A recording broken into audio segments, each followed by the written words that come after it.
crowd. Thank you for being here. I guess I should say don't forget to tip your waiters and waitresses. I'm also, in addition to being, and it's a position that I'm extremely proud of, and I'm extremely proud to be a supporter of Governor Christie. And I just real quickly, the reason why. I mean, there's at least, I'm going to share one of the reasons why. And that is, as I looked at the different candidates and I looked at Governor Christie, you have to ask the question,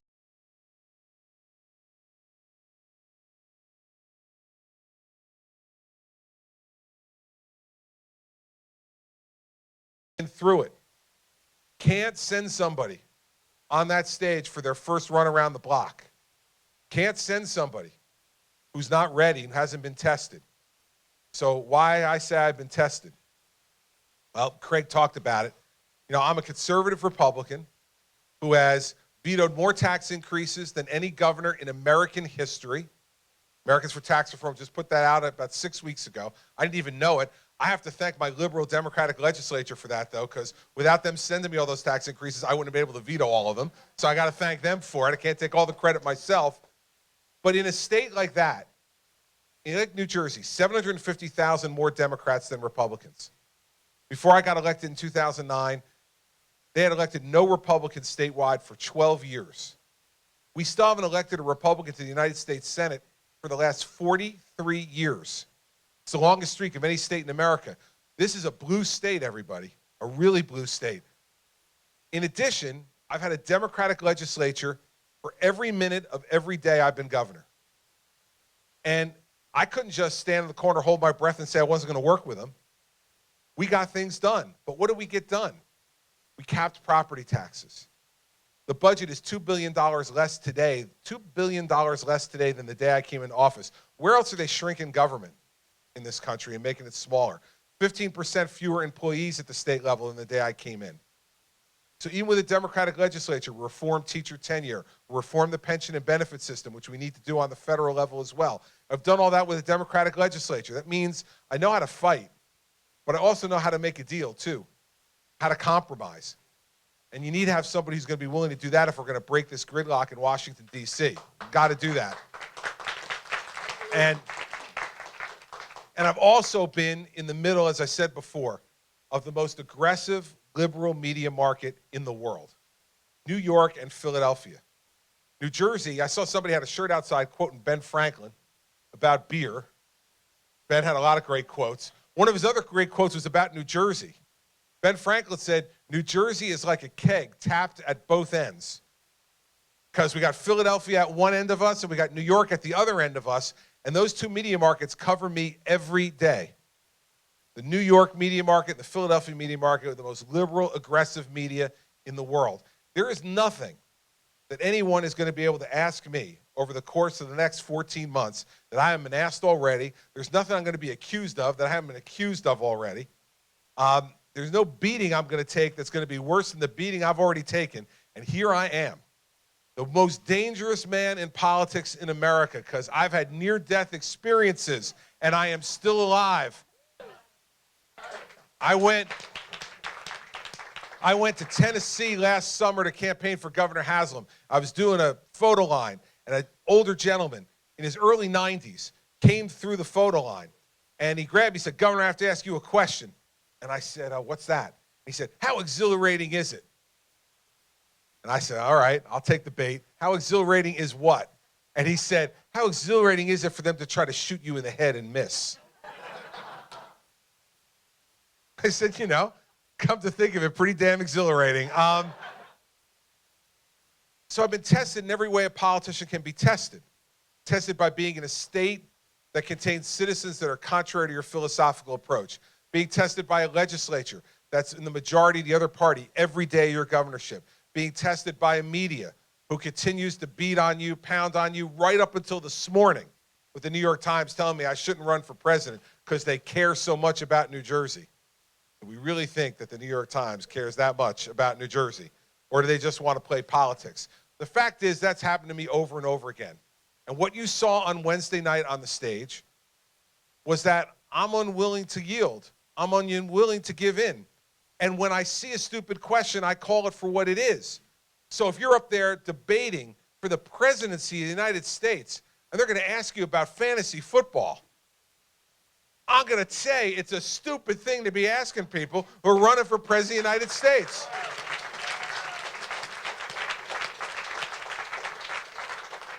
And by the way, the next morning I went on CNN, and they said that my answer ducked the question.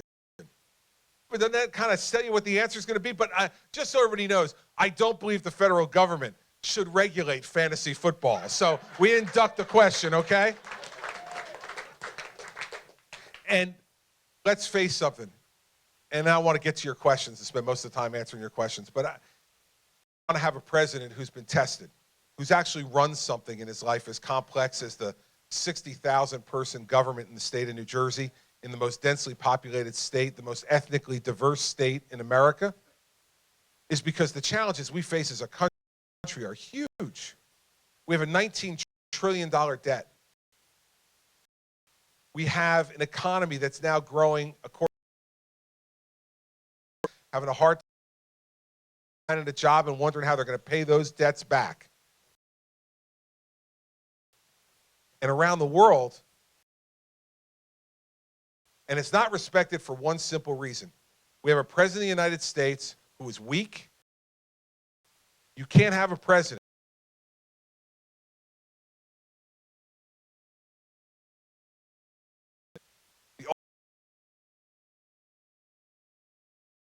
only to the people of our country, but to the people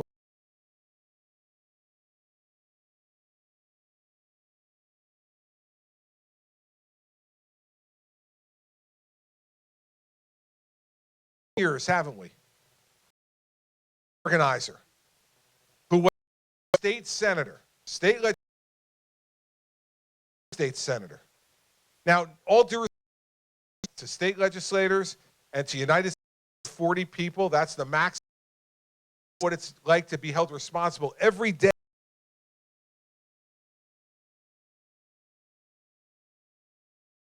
Governor. And you can't say it when you're president. And you don't want to have somebody who hasn't had the experience that I've had 3 years ago yesterday when Hurricane Sandy hit our state and we lost 365,000 homes in 24 hours. When 75% of our state was water treatment or wastewater treatment plants, where there were only 51 gas stations operating in a state of 8.9 million people, where every school in the state was closed, every major state highway was impassable. And that's the update you get when you're governor. And then after they give you that update, everybody around the table keeps quiet and looks at you and says, okay, what are we going to do? You can't read that in a book, everybody. That's not in the new governor's manual. And that's not going to be in the manual left on the desk in the Oval Office. The only way you know how to deal with that is to have dealt with it. New York had the best tourism season it's had in decades this past summer. It was through the leadership that I was able to provide. That's what you need in a president, someone who is ready to lead, mature and tested.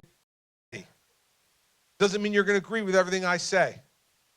And I'll guarantee you this right now, as you're starting to look at all the candidates, if you're looking for the candidate who agrees with you 100% of the time, I got a suggestion. Go home. You are the only you agree with. One of us who are married, we know that. You know what you're going to get? A liar. You're going to get encourage candidates who want to look you in, figure out, say it to you, and then pray to God you forget what I said when I decide I'm not going to do it. Now, you want somebody who's going to tell you the truth, who's going to mean what they say and say what they mean, not only for you and your families, but for families and folks around the world who count on America for strength and for leadership. That's the kind of strength and leadership I'm going to provide as president. And that's why I love coming to Iowa, because you all understand this. And you understand the enormous role you're going to play this year. You play a big role every time this comes around. But you ever had 15 people in front of you before? You've never had a size of the field like it is right now. And Iowa is going to help to make that field smaller. You're going to decide for America who they get to see as a candidate for president of the United States when they get to vote in their primaries. So it's time for all of us to pay attention and get serious about this and pick a strong, tested leader. I'm ready to do it. And so I'm going to stop talking now, because that's one of the things you learn as a strong and steady and tested leader. Shut up. Because I'm governor. And so I've developed this great ability to ignore things that are yelled at me. It's just as a dad. It has nothing to do with anything else. So you raise your hand, I'll call on you, and we'll get going. So, yes, ma'am, right here. My stance on Israel is pretty simple. That Israel is the only democracy in the Middle East. It is the only place that is standing up for freedom and liberty in the Middle East every day. It has been one of our greatest friends and allies in the world, and it sickens me to see this president criticize Bibi Netanyahu more than he criticizes the mullahs in Iran. We need to have an America that stands next to Israel and stands strong with Israel. That'll make a better world. Yes, ma'am, behind the bar. I love this. I'm an undecided voter. I love you. But I believe that either a business person or a governor is better than a senator to lead. What will you do for those who support you between now and the nomination to increase your numbers? Because it's all about the numbers to get the nomination. Well, you're going to start right now. You're going to add to my numbers, because when I'm done with this answer, you're going to be for me, and we're going to start adding to our numbers, okay? Listen, you know, you're not going to I'm not worried about adding to my numbers until we get to January, okay? I'm not going to worry about any polls until we get there, because in one of the recent polls that came out, they said 80% of the likely caucus goers and primary voters in Iowa and New Hampshire have said that whoever they prefer now, they could change their minds. So campaigns matter. Coming here today matters. You getting a chance to see me, talk to me, hear from me, ask me questions matters. So what am I going to do between now and then? I'm going to answer every one of your questions that you ask. I'm going to answer them directly. You're going to get to hear it directly from me. Do I believe him or don't I? Do I think he's the right type of leader for our country or I don't? I'm not going to promise you anything special. I'm not going to tell you if you're going to get a 2-for-1 deal with me if you vote now.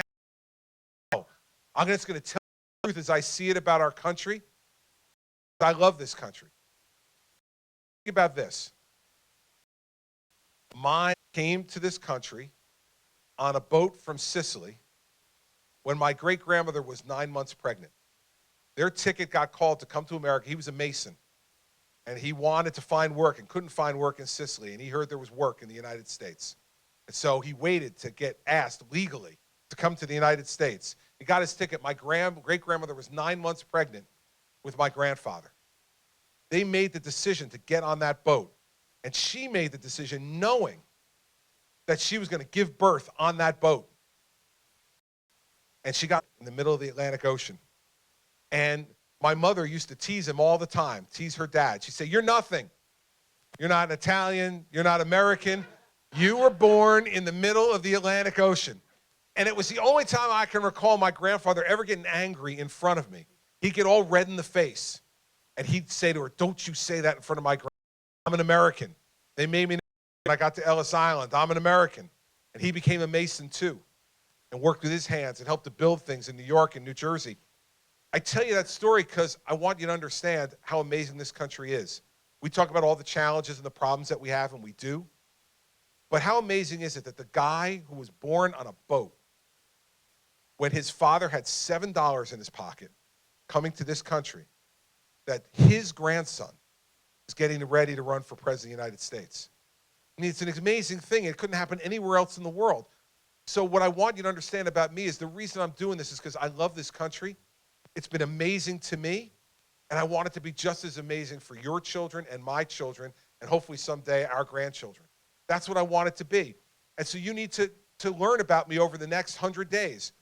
And you need to decide, is that the kind of guy that I want making those decisions sitting behind that desk? And so what I'm going to do is be here as much as I can in the next 100 days and look you straight in the eye and ask you for your vote. And then you get to decide. And that's what's so great about this country. Because as hard as I try, it's still up to you. You're an undecided voter. You're still going to have to figure out whether I'm your cup of tea or not. But remember something. I am from New Jersey, but I am also warm and very cuddly. I want you to know that about me. Not only tough, but I'm also those things too. So, yes, sir, right here.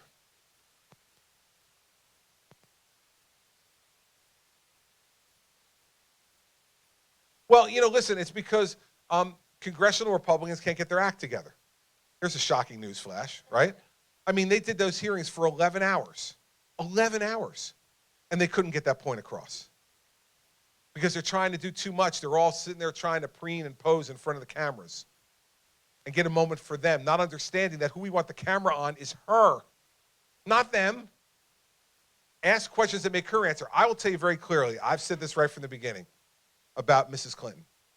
She refuses to be accountable for what's happened on her watch. It is the number one failure of any leader. Leaders will make mistakes. I've made them. Other people will make them. People below you will make mistakes. People below me have made mistakes. The difference is, every time those mistakes have happened, I've stood up and said, while I may not be responsible for the individual mistake, I am accountable for what's happened on my watch. What I want to hear from Mrs. Clinton is for her to stand up and say, she's accountable for the deaths of those diplomats. She's accountable for having lied, for having told one thing to her daughter in an email and then something else to the families of those victims. And if you can't trust her to tell the truth about that, how can you trust her to tell the truth about anything? And why would we ever put her in a position to make decisions for this country of 330 million people and a world that's counting on us? So I will tell you this. There have been lots of things said about me over the course of my political career. You've heard and read many of them, I'm sure. Here's one thing that's never been said, that I'm misunderstood.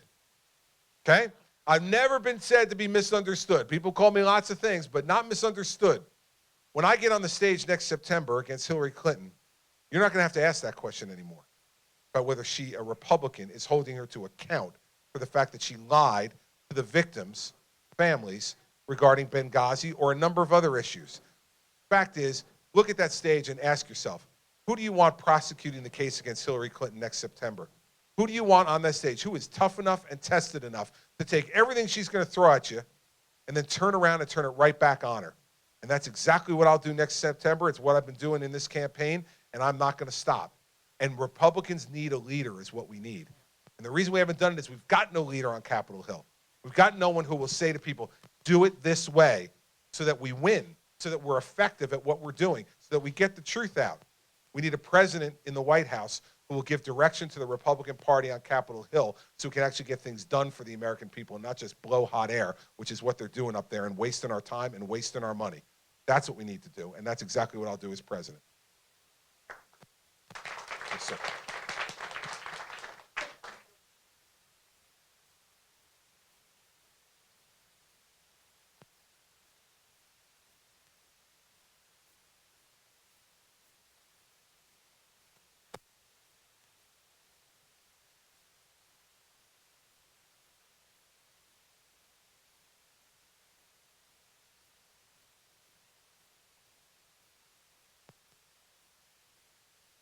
Well, listen, on the bill itself, I haven't read it, so I'm not going to give you a specific opinion on that bill, but I'll tell you how I feel about it in general.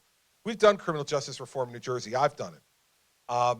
And I've done some things that, like this, for folks who are first-time, nonviolent, non-dealing drug offenders, not drug dealers, but users, I've said you no longer go to jail. You go to mandatory inpatient rehabilitation because those people are addicts. And addicts don't get better in jail. It's a disease, and it needs to be treated. But if you're a dealer, if you're violent, go to jail because you're ruining our society by doing that, by selling those drugs and profiting from it, and by engaging in violence. And so I do think we need to have reform of our system, but I think that reform needs to be for those folks who are truly nonviolent and are truly addicts, because to me that is a disease, and we need to treat it as a disease. But those people who profit from it and those people who commit violent acts need to go to prison. They need to be separated from civilized society because they're acting in a way that's completely uncivilized. Now, I don't agree with these mass releases of prisoners. It does not make any sense. And what the president is proposing to do right now makes no sense in that regard. He has the pardon power, as do I as governor. Go through a normal process and see what these people are all about. Vet them, review them. And if people are worthy of a pardon, that's the president's prerogative. The same way I've pardoned folks in New Jersey. But don't do it in mass. You don't know what you're going to be releasing out onto the streets of the United States. We expect more out of a president than that. We're not getting that out of him. You'll get it out of me when I'm president.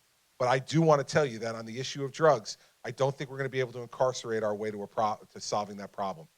We do need to provide treatment for folks, and I believe in my heart that we can save lives that way. But it cannot be for people who commit violent acts, and it cannot be for people who profit from selling drugs. Those folks need to be separated and go to jail and pay their price back to society. So that's the way I would deal with it. Much more with a scalpel than a meat axe, which I think is what the president's doing. All right, in the back, the young lady in the back.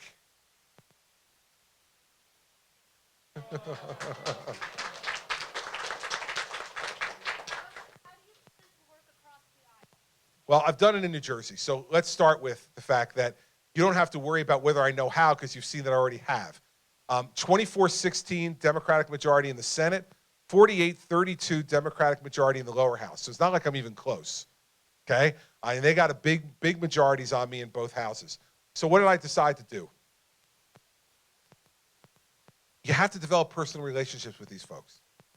There's no other way to do it, because if there's not trust between you, there can never be agreement, because no one will make an agreement with somebody they don't trust. And I think what's happened in Washington is that everybody goes, you know that place in Washington we see on TV all the time where there's the bank of microphones, they stand behind it and they say awful things about each other?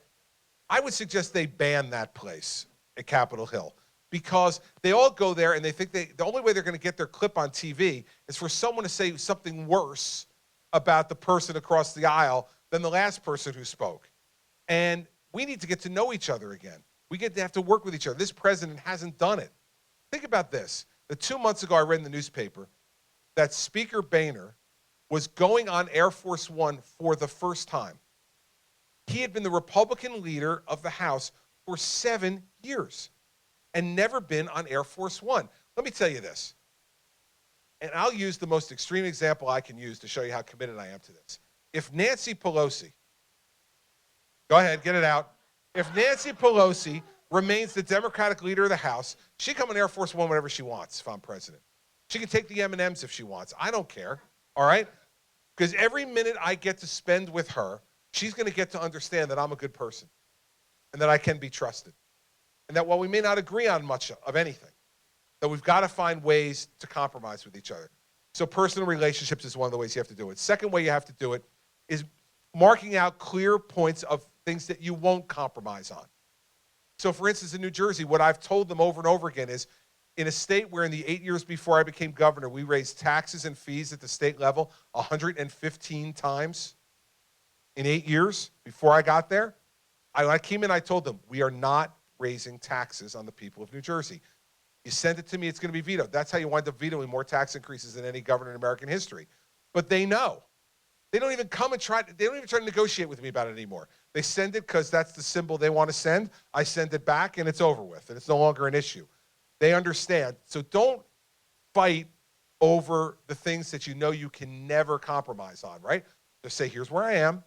They say where they are, and okay, those are off the table. Third thing you have to do is keep your word, right? You cannot, for political expediency's sake, change your word. So if, in fact, you look across at a legislator and you say, I will do X or I will not do X, you need to keep your word.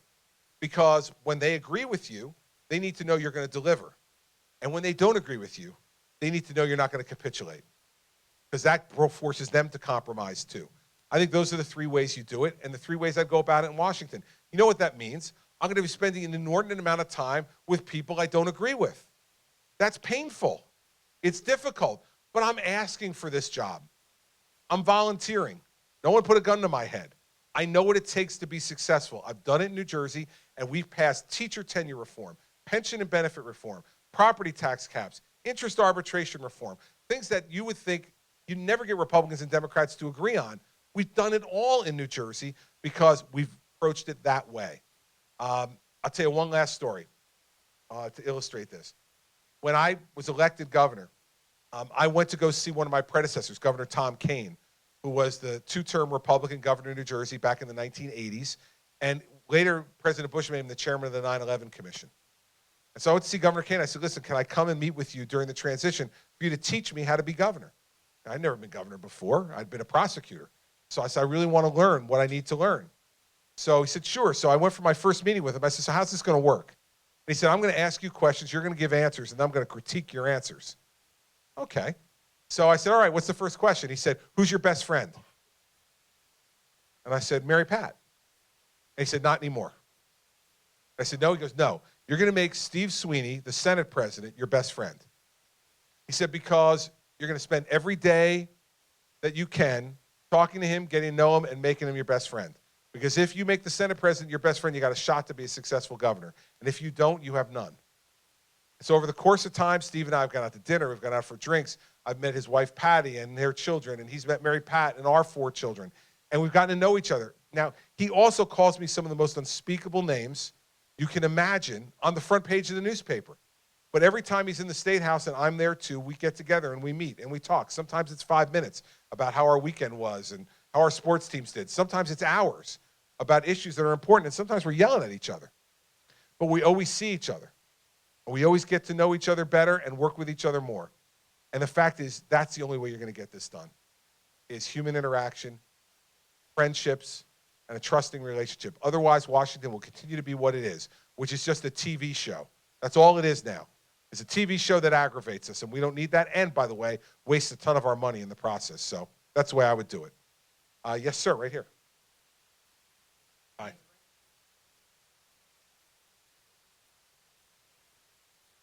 Pittsburgh, Pennsylvania. All right.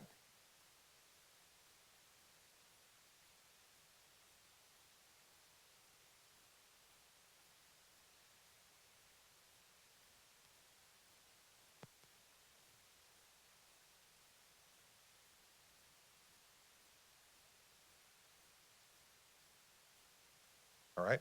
On the first part, I would tell you that it's about accountability, right? So it appears that some folks, 2 or 3 folks on my watch, did something that was absolutely inappropriate. As soon as I found out, just as in 1 hour and 50 minutes, I took every question to the point where the left. I stood there until there were no more hands raised and answered every question. Then I cooperated with every investigation. There were 3 fully, as did every member of my administration, fully with every.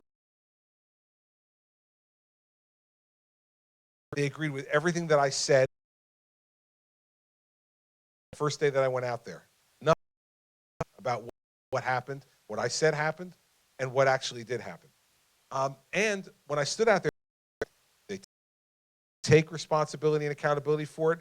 Do they lead and do they make decisions? And that's what I did. And so you're never, in a government of 60,000 people, going to have 60,000 people who aren't going to make any mistakes. I'd often said,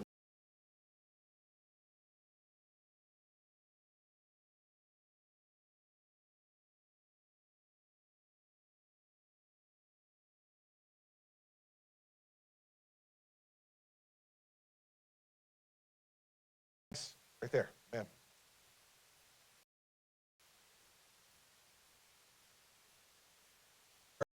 RFS, and I've said that right from the beginning. It's on the books. Again, goes to my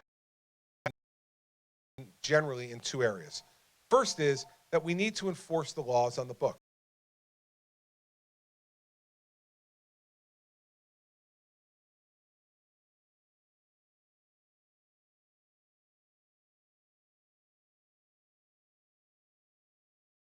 During the speech, they cheer you on the way out. It's a great thing. But guess what? We got most of their votes already. I'll go there to say thank you and to tell them what I want to do about business in this country and creating jobs. But you know what? We need to go to the Hispanic small business owners. We need to go into the African American churches. And we need to tell our story. And the first couple of times we go there, they're going to look at us and say, geez, what are you doing here? You're a Republican. No, you really belong here? You're darn right I belong here because I want your vote too. And the first few times you have to get ready to be booed. First few times you got to be ready for people fold their arms, just stare at you. It's okay. I've done all that. I've done all that. And when you go back the 3rd and 4th time, all of a sudden then they know you're serious. That's what we need to do when we're running for president too. That's exactly what I will do.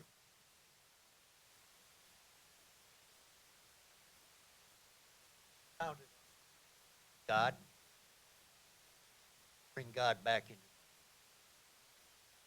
Question is, how do you bring God back into the country strong? First of all, you talk about your own values as president.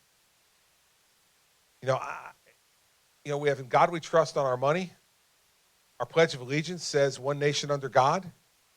This is not debatable.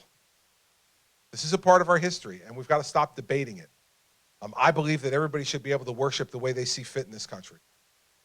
As president, I shouldn't be able to dictate to anybody how you worship, and if you worship. Your call. This country was founded on the idea that God is a central part of what we do, but that each American gets to decide for him or herself how God plays a role in their life, if God plays a role in their life. As a country, we need to be talking about those things. We need to have a president who's willing to get up there and talk about the role that God plays in your life and that your faith plays in your life. Not as a way to say to people, you should do this, but to give people the encouragement to feel free to do it publicly in their lives as well. And that's what we're lacking right now. We're lacking having a leader who's willing to have those conversations with folks about himself. And it makes it difficult to know, what does the president really believe? What does he really stand for? Not just in religion, but in every other respect.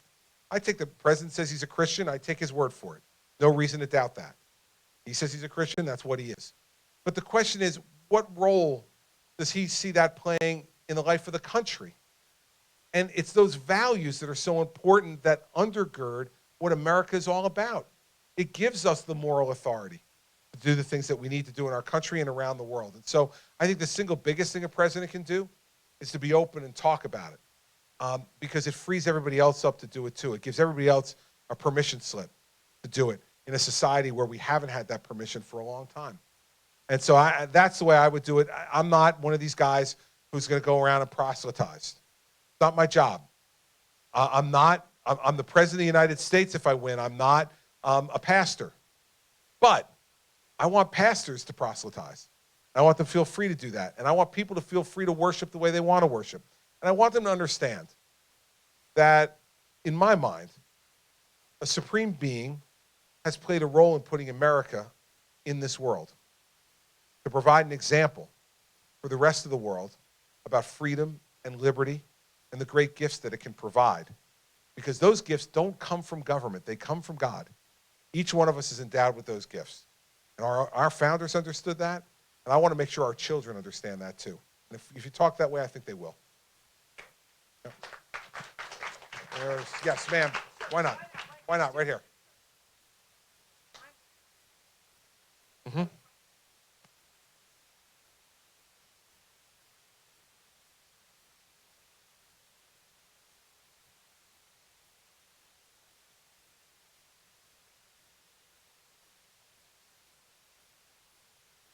Yep. You're going to live a long time. I can tell. I can tell. Well, listen, let's start off with this so that you know who I am. I'm the only person in this race who's put forward a plan about entitlement reform. Go to my website, go to chrischristie.com, see it. There's a 12-point plan to reform entitlements in this country that'll save $1.2 trillion over the next 10 years. We need to do it, and here's why. 71% of federal spending today is on entitlements and debt service. 71 cents of every dollar we tax, every dollar we borrow from the Chinese, every dollar that we print at the Fed is spent on entitlements and debt service. Just to give you historical perspective, 55 years ago when Jack Kennedy was elected president, it was 26%. Now it's 71%. So we need to do something about this for another reason. Social Security, according to Harvard and Dartmouth, is going to go insolvent in 7 to 8 years. Not 78, 7 to 8. You're so close. And here's how we want to bring you over the finish line. First, by acknowledging something that you said in your question. You're going to live longer. Fact is that the average age now for a woman, life expectancy is 83. Average life expectancy for a man is 79. I saw someone smile back there. Young lady smile. Let me just say this. 10 years ago, you had a 6-year lead on us. 10 years later, it's only 4. We are gaining on you. And the 4-year vacation you thought you were going to get from us at the end, you may not get. You may be stuck with us the entire time. This is a blessing, of course, that we're living longer lives. And the quality of our life is better because of medical treatment, because of the pharmaceuticals that are available to us now. we are having longer, better quality of life. But let's be realistic about what that means. Social Security and Medicare were designed at times when people's life expectancy were in the mid-60s. Now we're living 15 to 20 years longer. So what do? We can't just ignore it. And so we need to raise the retirement age. Now, I'd raise the retirement age 2 years, and I'd phase it in over 25 years, which means it would go up 1 month a year for 25 years. Now, for you, that's not going to affect you all that much. It'll probably, but it'll make the system sounder. Security. Social Security, everybody, may have started as it morphed into a tax. And I said this the other night in the debate. Governor Huckabee and I went back and forth on this. For those of you who watched,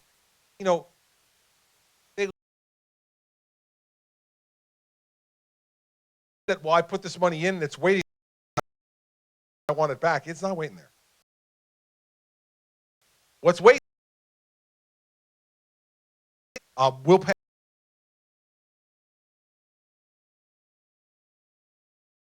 With that, I say there's two options to deal with this. I'll tell you my option, and I'll tell you his option.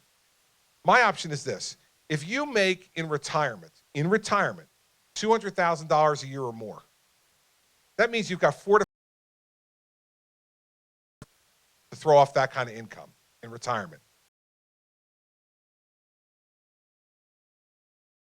God bless. You did all that. You got $4 or $5 million put aside. That's throwing off $200,000 in income to you. God bless you and God bless America that gave you the opportunity to do that. But here's the other thing I'm going to tell you. You're not getting a Social Security check. Okay? You're not getting one. And you don't need one, by the way.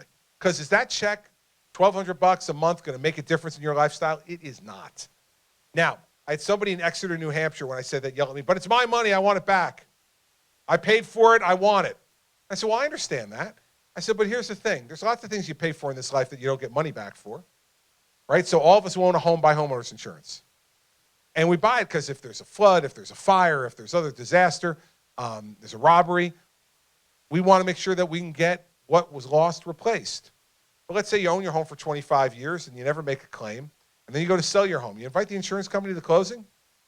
Say, oh, by the way, I've been a great customer. I made a claim in 25 years. I paid my premiums on time. I'd like some of that money back. After they get done laughing at you, what they'll say is, you did get something back, by the way. Every night when you put your head on the pillow, you knew if something bad happened, we were going to be there to help you. There's a value to that. That's what Social Security has to become. That for those people who need it, it needs to be there. And we need to know that if we need it, if our lives head south, and we don't have the money that we saved, well, then it's going to be there for us too. No one should grow old in this country who has worked hard and played by the rules and have to choose between rent and heat and food. And that's what Social Security needs to be about.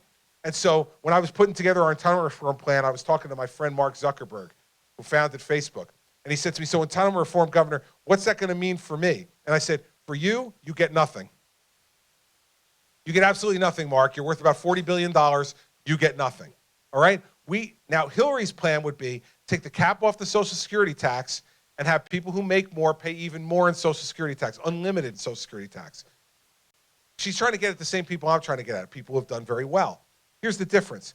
She wants to take the money now in taxes, and she wants you to trust the government not to spend that money on something else.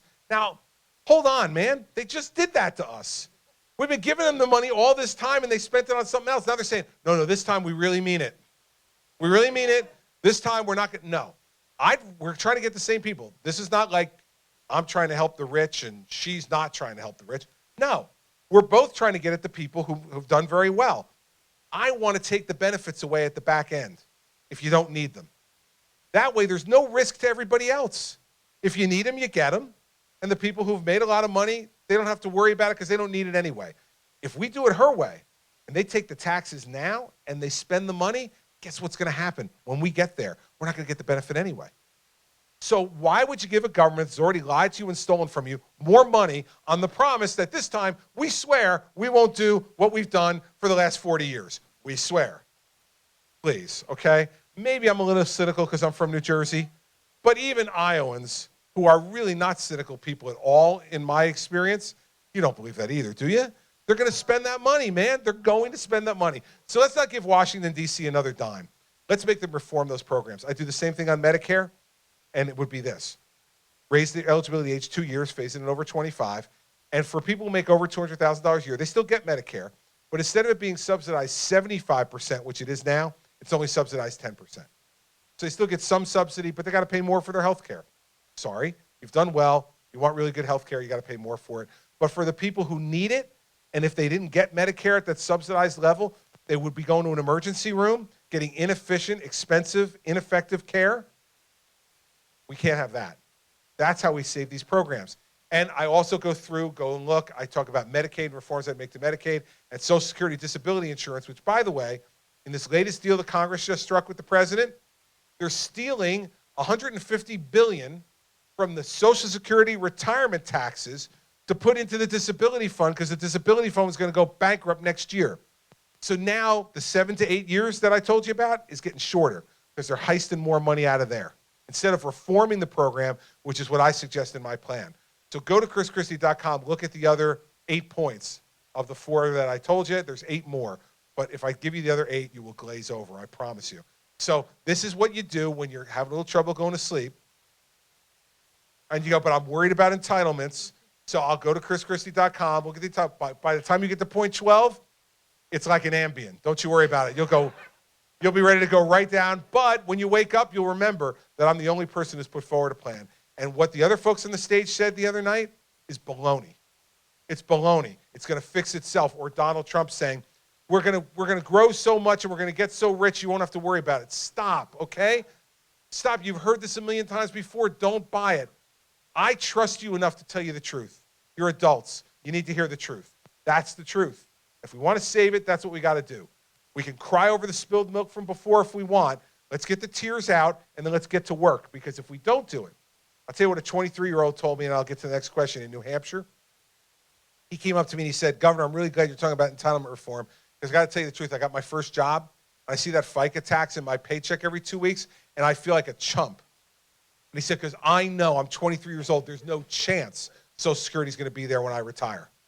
We want that guy to feel like he's not being taken for a ride, and that if he needs it at the time when he's going to retire, that it's going to be there, and that he wasn't just paying us, but that he was putting forward something that was going to be over there for him as well. So that's the way I would deal with it. Right. In the back. Yes, sir. Governor, I thought it was great the other night that you were telling the news media, everybody was telling the news media off. Now, I think that they ought to have new TV stations a la carte rather than buy a package of them. And I want your take on that, because I'd like to see competition put into it. Yeah, listen, I have no problem with that at all. And in fact, I've talked about that in college as well. That, in college bills, you should be able to pick and choose what you want to use and what you don't want to use. Right now, you got to buy the whole thing. I mean, you imagine, who here has either paid or is paying college bills? Raise your hand. Okay. Now let's talk about this for a second, okay? If you came into Glory Days tonight to get something to eat, right? And you and a friend come and sit down, and after you're done getting a couple of beers and something to eat, the check comes to the table, and you flip the check over and it says food, $50, right? You'd call one of these guys over and go, dude, come here for a second, would you? Like, what did I have? And how much did each thing cost? Could you write that down for me? College today, for those of you who have college bills, right? There are 3 lines. Tuition, room and board, other fees, right? $60,000. And we pay it. We just go, you're going to break the chops of the bartender or the waiter or waitress here on the $50 dinner tab to find out exactly what's there. But college, we go, hey, that's what it is. That's what it is. We'll pay it. So I'm for a la carte. Okay, I'm for unbundling those bills, because what that's going to do is put market pressure. Like you talk about in media, it's going to do the same thing with college bills. Market pressure. If they're paying for the rock climbing wall and you're not using the rock climbing wall and 95% of the people don't want to pay for the rock climbing wall, guess what's going to happen? The rock climbing wall is not going to get built. And guess what? American education will continue to move forward without the rock climbing wall. I don't mind rock climbing walls so much here in Iowa because you don't have a lot of rocks. But, man, there are rock climbing walls in New Hampshire. I was standing outside at the University of New Hampshire near Mount Washington. I'm like, you guys have a rock climbing wall? You got rocks outside. Climb them if you want. The hell are we building a rock climbing wall inside a university that's outside big rocks? We need to start putting market pressures on a lot of different things, and the government needs to pull away and let the market put pressure on these prices. So I think it's important for college, too. All right. Yes, young lady, right here. Yes, I do like your government that says big government sucks. Yes. Okay.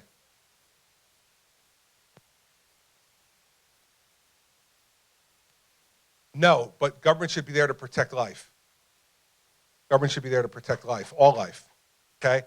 And so we just look at it. If I can take from your question that you don't think the government should be involved in that, we just are looking at it a little bit differently. See, I think every life is a precious gift from God. Every life. And that's why I'm for drug rehabilitation therapy, because I think that the 16-year-old teenage girl who's addicted to heroin on the floor of the county lockup, I think her life is an individual gift from God too. And we can't throw her away. I think every life is precious. See, I think part of the problem in our party has been that the only time we talk about being pro-life is for the 9 months in the womb. I mean, that's the easiest time to be pro-life. All right, now that's of course being a man, never having done that. So I grant you that, but it's the easiest time. They're not out yet, and they haven't disappointed us. All right, it's much harder to be pro-life after they get out and they start doing stuff that disappoint us. But as a party, we got to be pro-life the entire time, for the entire life. And so I believe this. I believe in exceptions for rape and incest and life of the mother, because I think we've always justified the taking of a life in self-defense. And so I believe in exceptions for rape and incest and life of the mother, because I believe that woman has the right to protect herself from something that was completely unwanted and foisted upon her, like a rape or incest, or when her own life is threatened. But other than that, I don't believe that we should be taking a life. And so to me, only in issues of self-defense should we be involved in that. We should allow it then, but otherwise, I think that life is precious and should be protected. So we may look at that a little bit differently, but you have the right to know exactly how I look at it and how I feel about it, and that's how I feel about it. Yes, sir.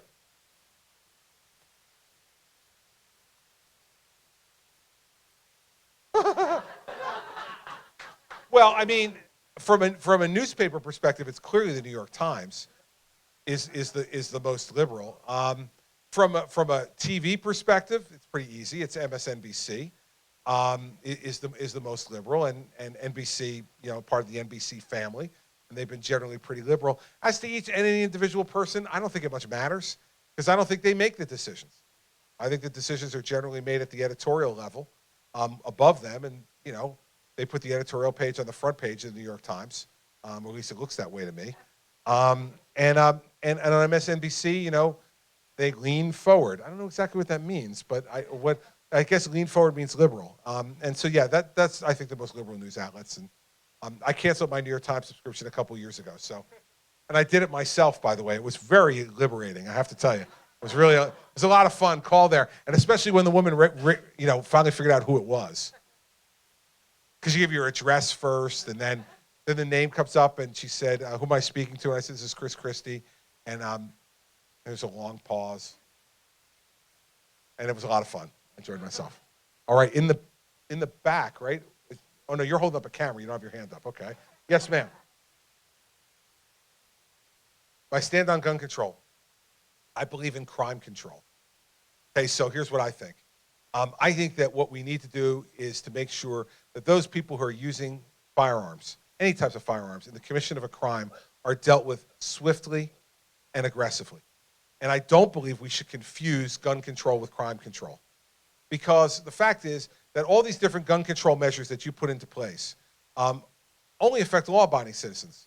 I was a prosecutor for 7 years. Let me tell you, I never met a criminal who went into a gun shop, bought a gun, and went through a background check. Okay, they don't. They buy it on the black market, on the street, from other criminals. They scrape off the serial numbers, they use the guns, and then they dump them and they buy another one. And so I think we spend too much time in this country talking about new gun control laws. We got plenty of laws. How about we enforce the ones that we already have in the books and not enforce it against law-abiding citizens who want to own their firearms to either collect or to hunt or for self-defense. And so for me, the Second Amendment is important. And the founders made it second. I don't think that was by accident. I don't think they were drawing randomly, because the first one is about free speech and freedom of religion and freedom of the press. And the next amendment is about people being able to own firearms. And so my view on it is, as a former prosecutor, let's get down to what the real core problem is. It's not a gun control problem that crime is going up, murder's going up 19% in Chicago. They have some of the most strict gun laws in Chicago anywhere in the world. Then how come their murder rate's going up 19% with all the strict gun control? New York City is the most difficult place to own a gun in America. Murder rate's up 11% this year. Why? If gun control were the salvation of all that, why wouldn't there be no murders in New York, or almost no murders in New York? What's happened in New York? Just remember this about violence in our country. When Rudy Giuliani became mayor of New York City in 1994, January of 1994, the year before, in 1993, there had been 2,200 murders in New York City in a year. 2,200 murders. Over the next 20 years, 8 with Rudy Giuliani and 12 with Mike Bloomberg, where they empowered the police force, aggressive policing across the city of New York. When Mike Bloomberg left office, there were 200 murders in his last year. 2,200 to 200 in 20 years of aggressive policing. What's happened now that liberal Bill de Blasio, who has tied the hands behind the back of the police, stop and frisk, and all the rest has happened? Murder rate's up 11% this year in New York. That has nothing to do with gun control, everybody. The gun control laws were essentially the same for this entire past 21 years. The difference is, do we go after criminals or do we go after law-abiding citizens? I say we go after criminals. That's my position on gun control. Yes, sir.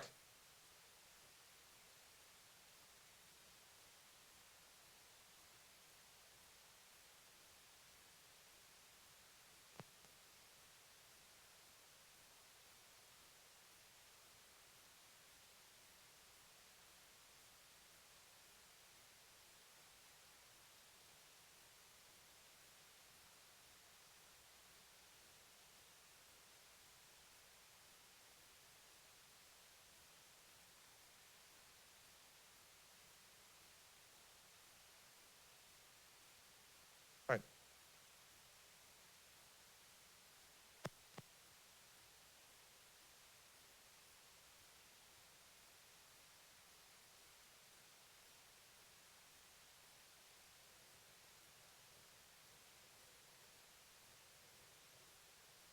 And, well, no, because the president's already cut military spending significantly. We now have the smallest active duty Army we've had since 1940 and the smallest active duty Navy we've had since World War I. Now, is there waste and fraud in the Pentagon? You bet. And you should try to get at that. But anybody who tells you that that's going to fix the problem is just whistling past the graveyard, right? It's just not the whole thing. So no, I don't believe there's areas anymore to cut the military, because the president has cut it to World War II levels in the Army and World War I levels in the Navy. We need to go through the entire budget and to cut spending throughout the budget. It's exactly what I did in New Jersey. When I came into New Jersey, we had, as I said before, raised taxes and fees 115 times in the 8 years before I became governor. And when I came in, you know what we had? An $11 billion deficit on a $29 billion budget. Think about that. It's a 40+% deficit. And the first thing they told me was I had to raise taxes. And I said no. And I went 3 days a week for 4 weeks through every line in the budget. And we cut 800 programs in the state government to balance the budget. And I'll tell you, it was painful and it stunk. You know why? Because every one of those 800 programs had a constituency. Every one of them. I heard from every one of them. Emails, phone calls, letters, protests. But you know what? I wasn't going to raise taxes on the people of New Jersey anymore, and we needed to get government under control. That's how we've spent $2 billion less now in the current budget we have than we spent in fiscal year 2008, 8 years ago. Because you have to make the hard choices. So is there areas that we can trim in the Pentagon? Of course there are, in the waste and abuse area and procuring better and all the rest of it. But generally, we're going to need increased military spending because this president has cut our military back to such an extent that we're well below historic levels of what we should be doing.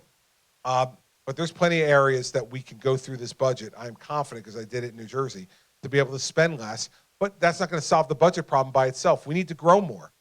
1.5% growth in this country is ridiculous. It is the weakest recovery from a recession since World War II. And we need to grow at 4%. And that's the plan I put forward, is to get us there through tax reform and regulatory reform on both the individual and corporate side to get to 4% growth. That's what we need to do. That'll bring more money into the Treasury without having to raise taxes. And that'll help us with the problem we're having from a budget perspective as well. That's the way I would handle it, on both ends.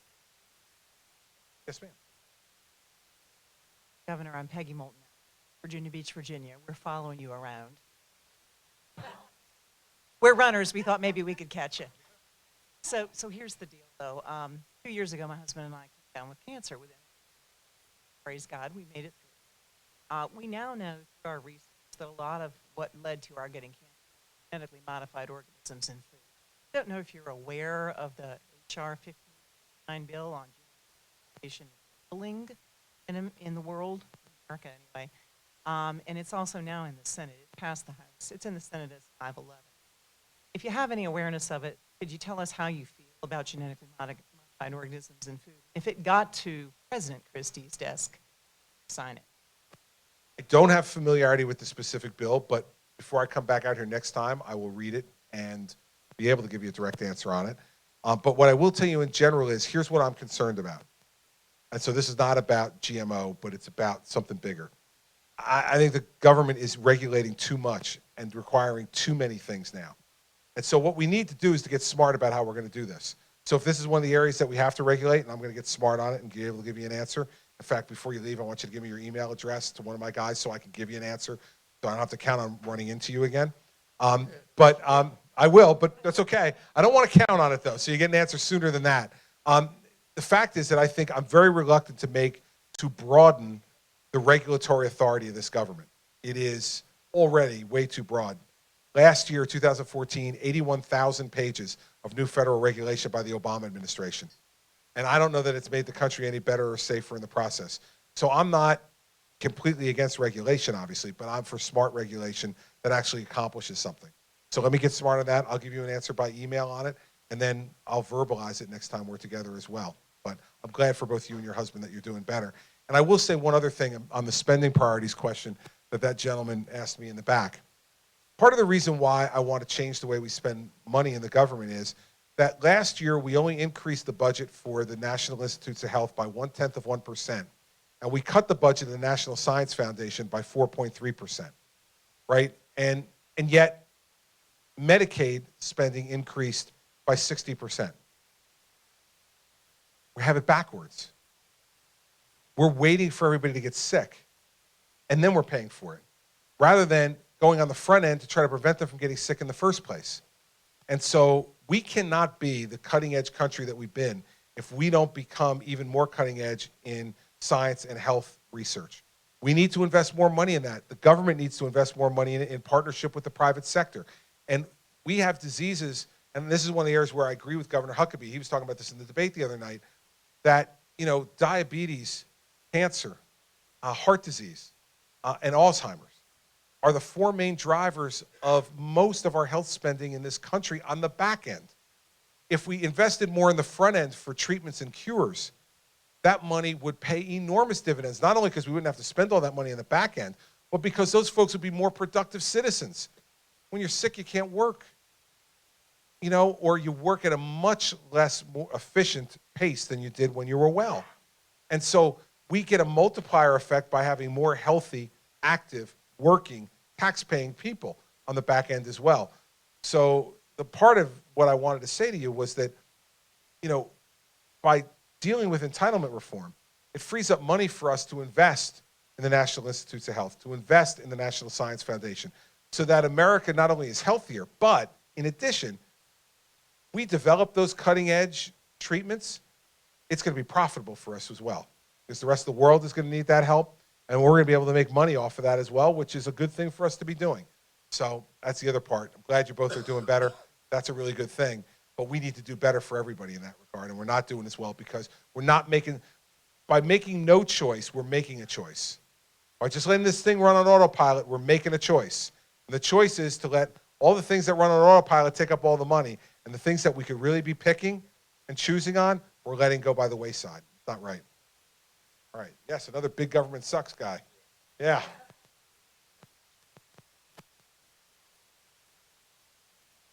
All right.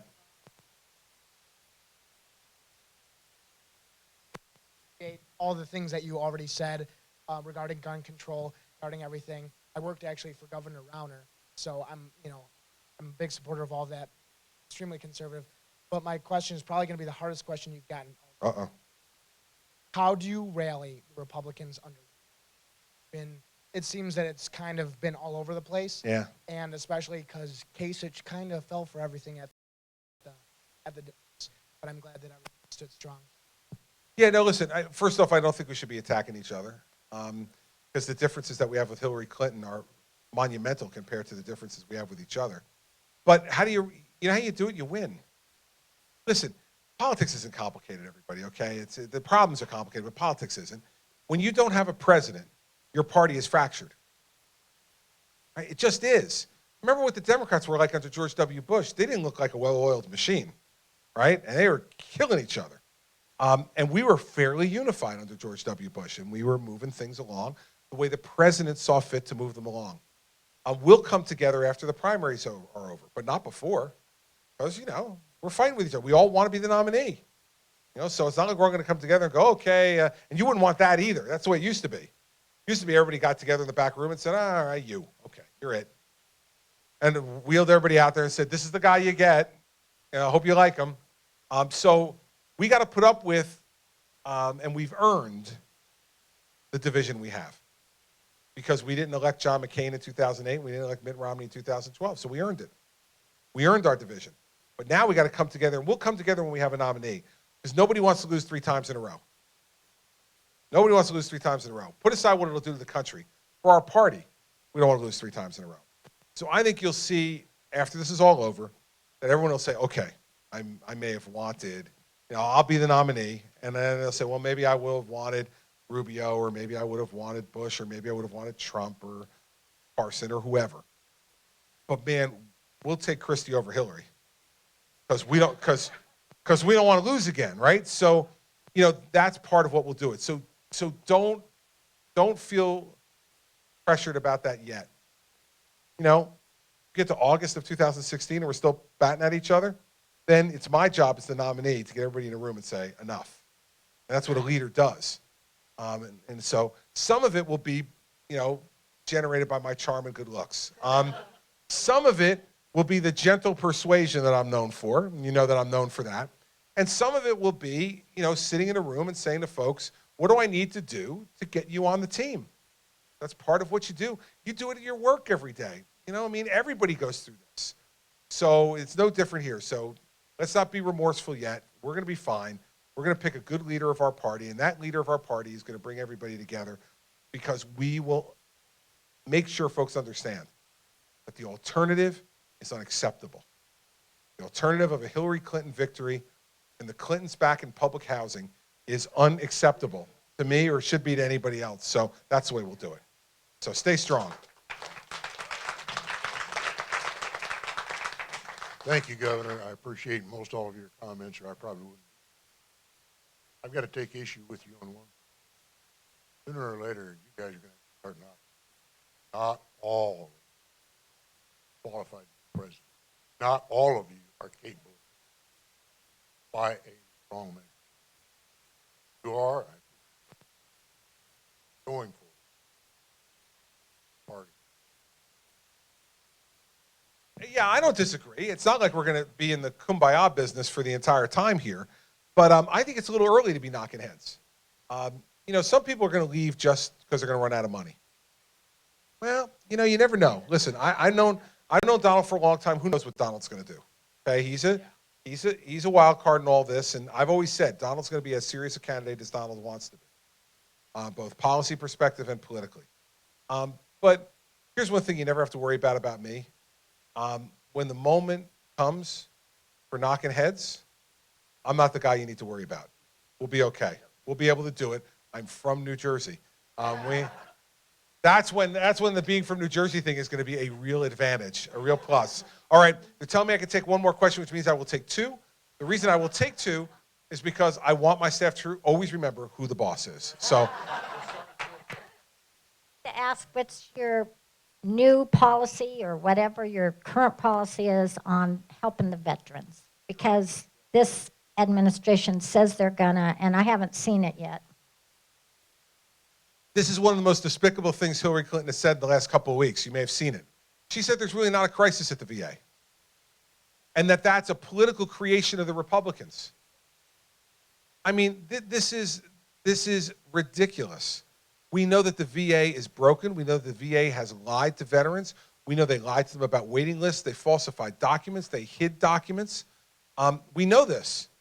Yet Mrs. Clinton doesn't want to take accountability for this because that would mean something happened in the Obama administration that wasn't good. Well, you know, it's time to take accountability for that. So let's start with the fact that she says that there's no crisis in Social Security.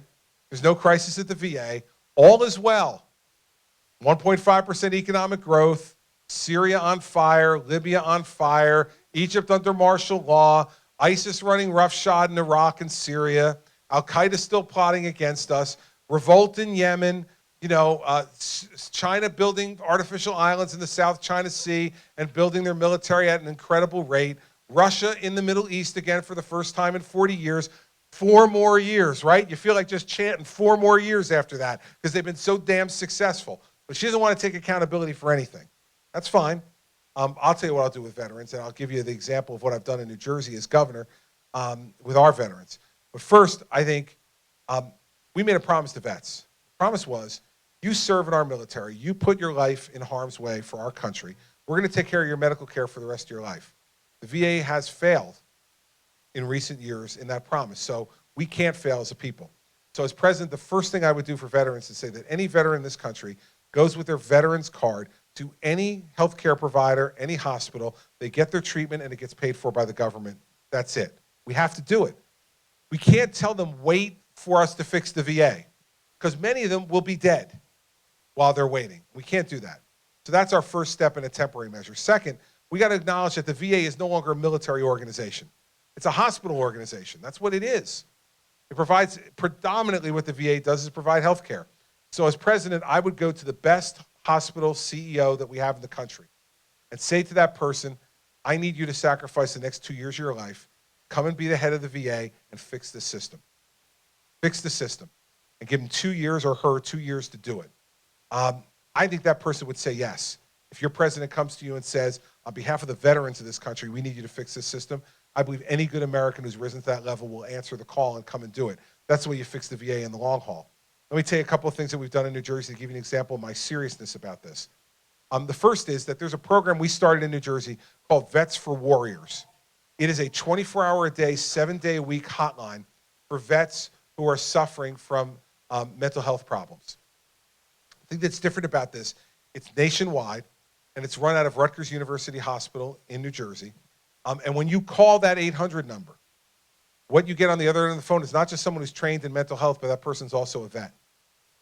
Because what we found is that lots of veterans are not comfortable initially talking to mental health professionals about their problems, but they are comfortable talking to another vet who understands what they've been through, who shared their experience.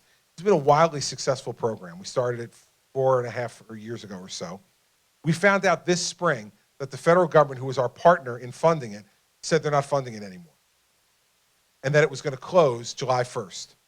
So this is one of those places where the woman who asked me about, how you bring people together and why these relationships matter, I went to the 2 Democratic leaders of the legislature and I said, listen, this program costs overall $3.3 million a year to run.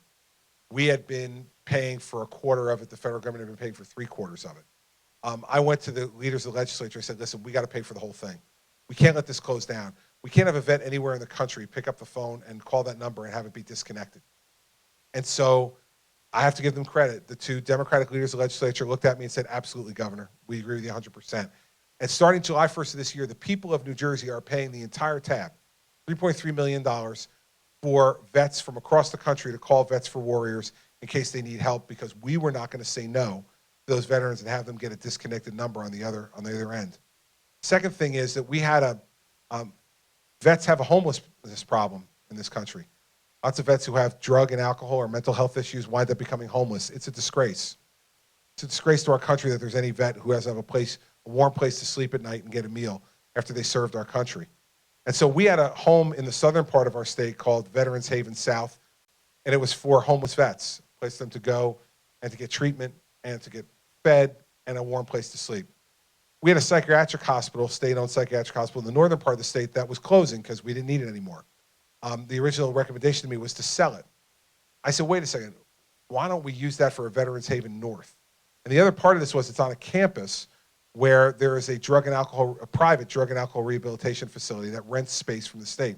So I went to that facility and I said, listen, here's the deal I'll make you.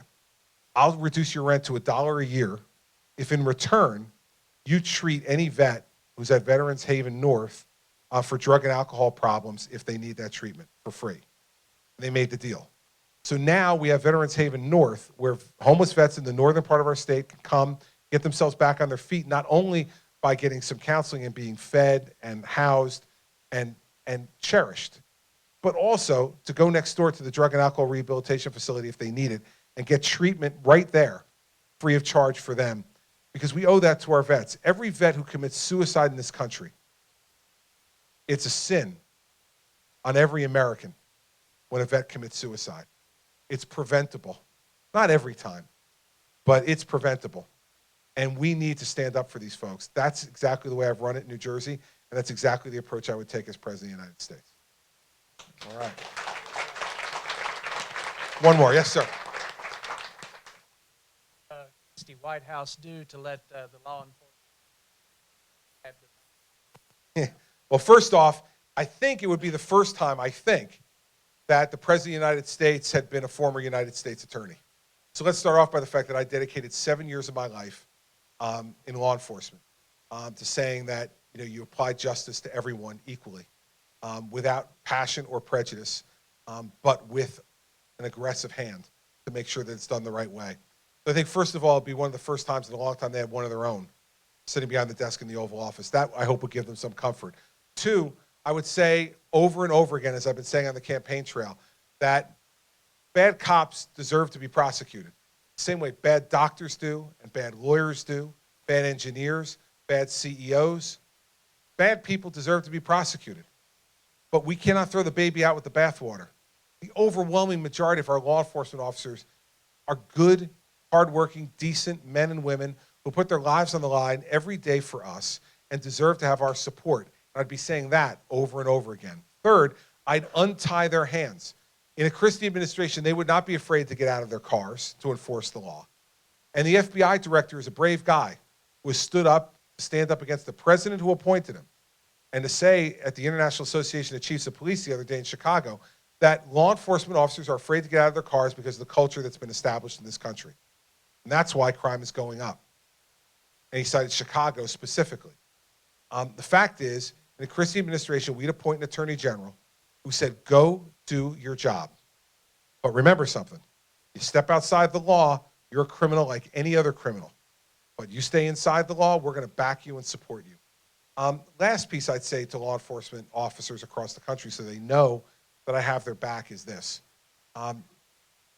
We will not engage ever in this administration in the public second guessing of law enforcement. We have a process for that. State prosecutors, county prosecutors, federal justice department. But there is no business of the President of the United States giving opinions on actions that happen on the street that he didn't witness. And I think because I'm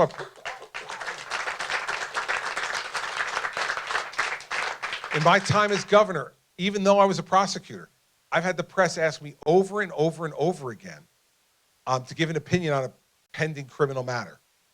And I've said every time, guys, when I was U.S. attorney, I used to hate it when politicians who knew nothing about what they were talking about would stand behind microphones like this and give their opinion about a prosecution or an investigation that I was engaged in.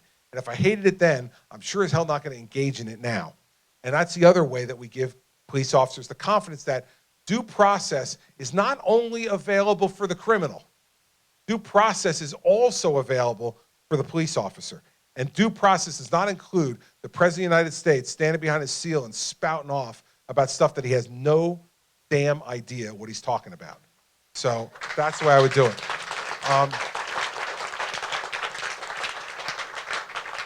Couple things to finish. Let me thank Glory Days for letting me come by. I appreciate it very much.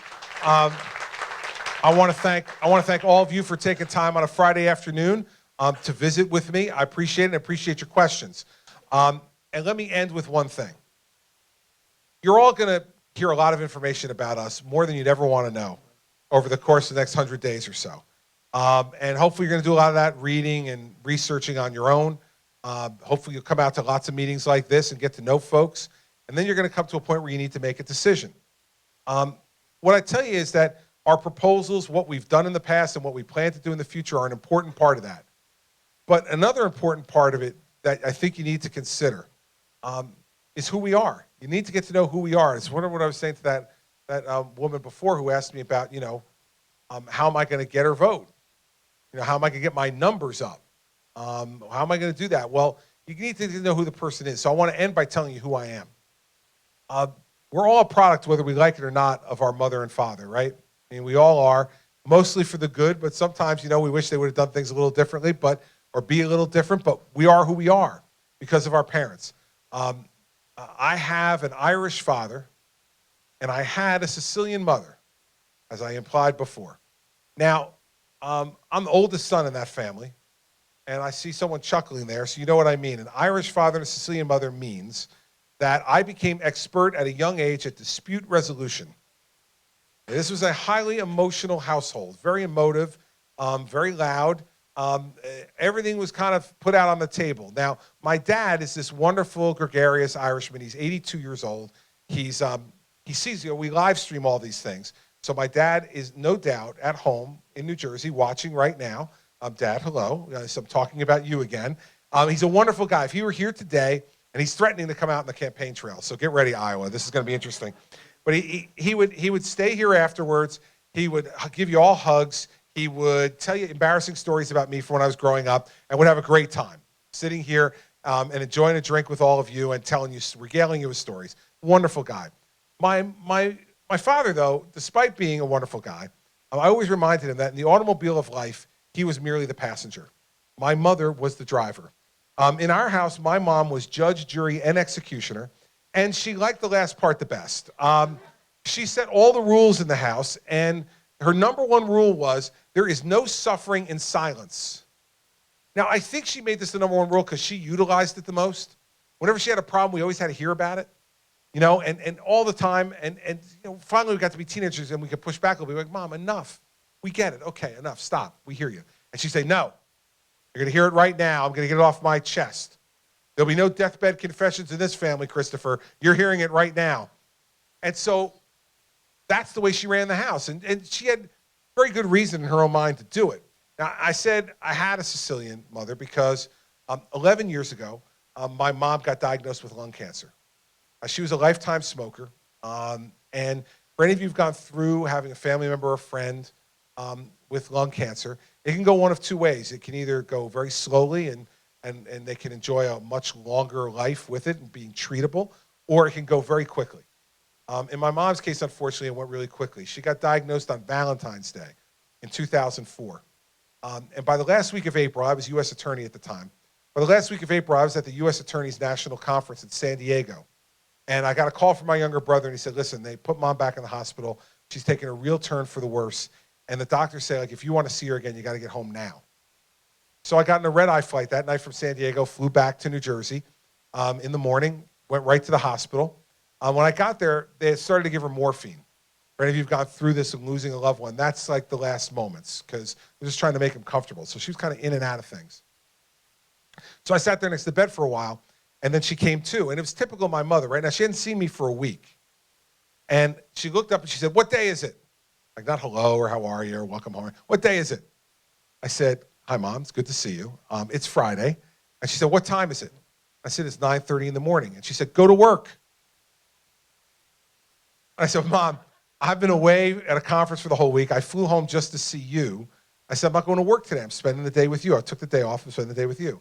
She said, Christopher, it is a work day. go to work. I said, Mom, what are you afraid of not getting your taxpayers' money's worth? Like, I'll make up the time. Don't worry about it.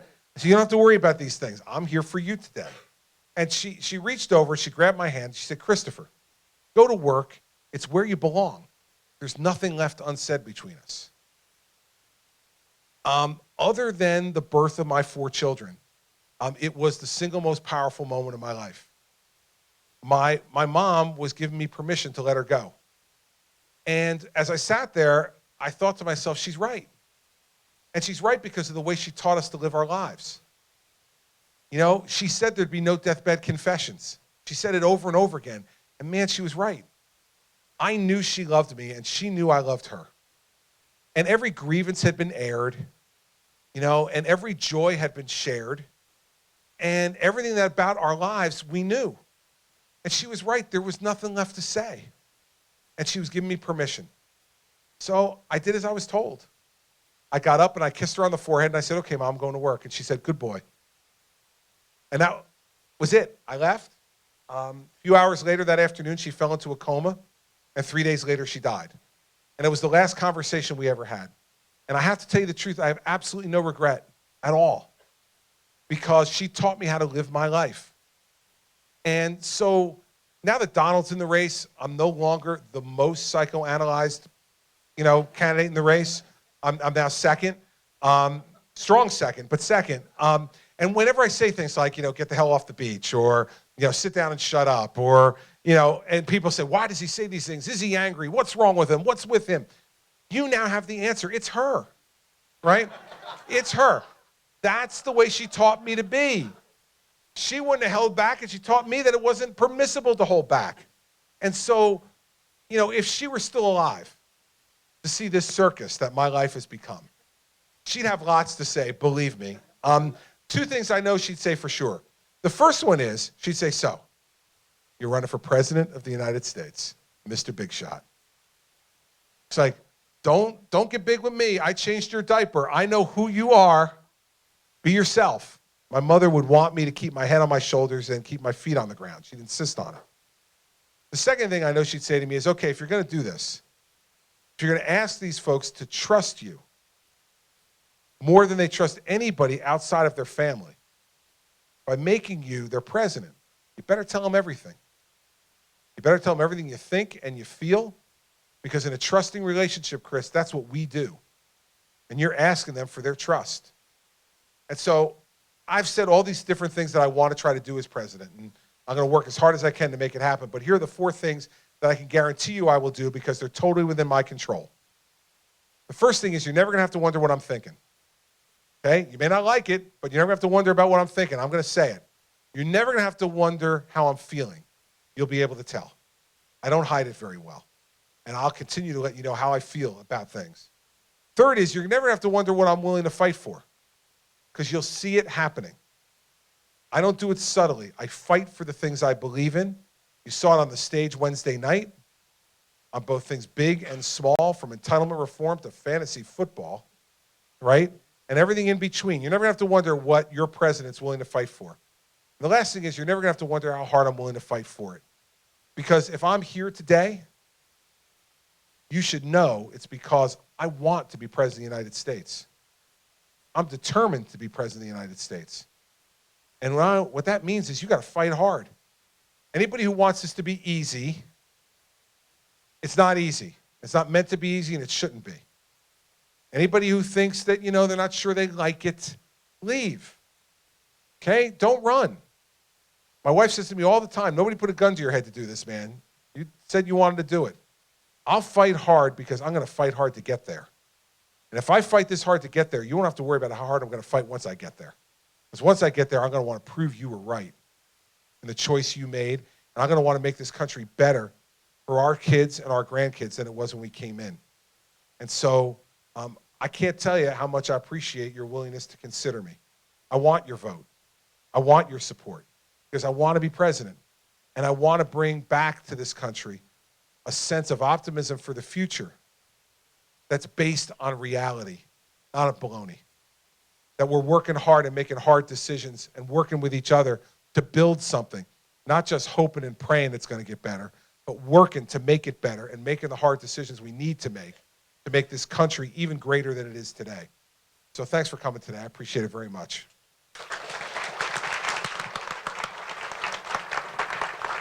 Well said, Governor. Thank you. Appreciate it.